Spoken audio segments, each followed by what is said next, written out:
But Paul, that was a recent episode, but way back, Paul, maybe episode 21 or 22, in-flight emergencies. We talked to a chief resident who had delivered a baby on a plane.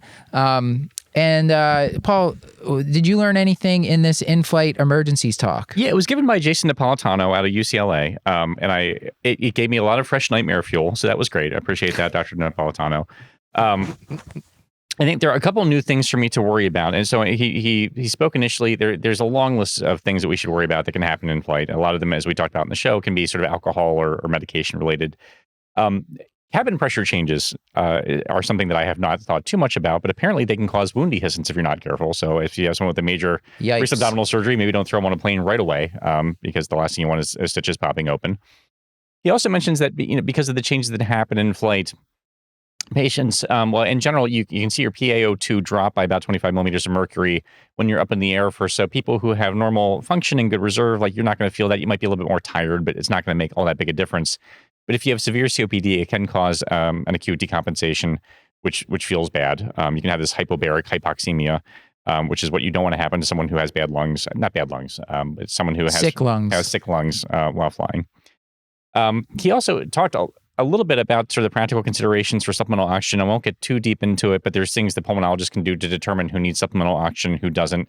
But you can't just drag your oxygen tank onto the plane. Because it's a bomb. Because it might explode. So patients may need oxygen concentrators, which only give you about 3 liters per minute equivalent. And those require either frequent battery changes if you're going to be flying. So you need a lifespan that's at least 1.5 times the length of your flight is the recommendation if you're going to be flying with the oxygen concentrator. And then he also gave a couple of conditions that probably you shouldn't be flying immediately thereafter. So, for instance, if you've had a recent myocardial infarction, at least 3 weeks after that, before you start flying again, 2 weeks after stroke, 3 weeks after pneumothorax makes sense. And then you shouldn't be flying if you're greater than 35 weeks gestation with pregnancy.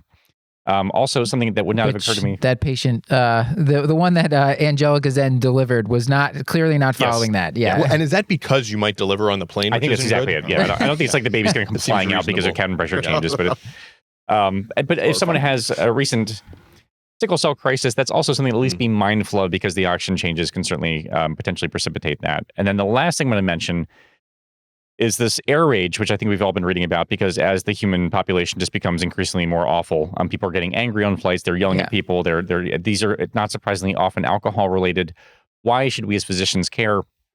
Because you may at some point be called upon to consider chemical sedation for these patients, which sounds extreme until you think about the patient or the passenger who punched a window at altitude and caused a decompression of 35,000 feet. So it can be a problem. And if you're talking about administering medications, you may at least be asked, and I know ethically that it feels kind of weird. There was a case of someone who actually got, I think it was 10 milligrams of diazepam, who was intoxicated and violent and strapped into the airplane, had seatbelts and stuff tied around the guy just to kind of keep everybody else safe.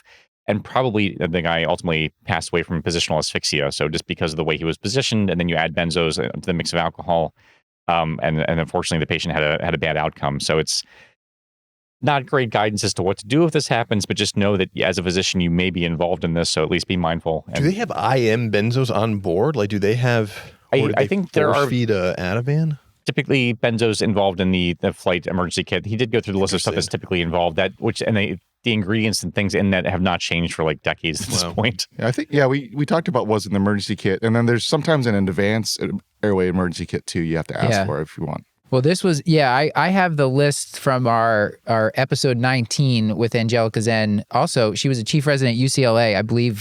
I believe this speaker, he hooked us up with her actually way back when.